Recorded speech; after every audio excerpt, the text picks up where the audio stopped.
বসে বসে গল্পের বই পড়ছিলাম। পড়তে পড়তে একটা ছোটবেলার গল্পের কথা মনে পড়ে গেল। ভাবলাম আপনাদের সাথে শেয়ার করি। একদিন একটা লোভী কুকুর একটা কসাইয়ের দোকান থেকে মাংসের টুকরো চুরি করে পালাচ্ছিল।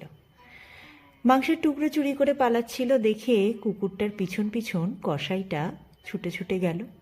বেশ অনেকখানি রাস্তা দৌড়ে যাওয়ার পর সে যখন আর কুকুরটাকে নাগাল পেল না, ফিরে এলো। কিন্তু কুকুরটা তো ভয়ে প্রাণপণে দৌড় দিচ্ছে।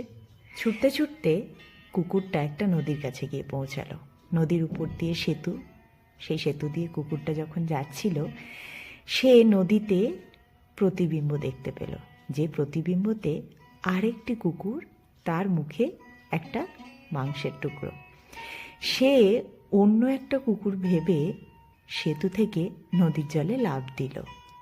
তারপর সে নদীর জলে সে নিজেও বয়ে গেল, মাংসের টুকরোটাও চলে গেল, তার জীবনও সংশয় হলো।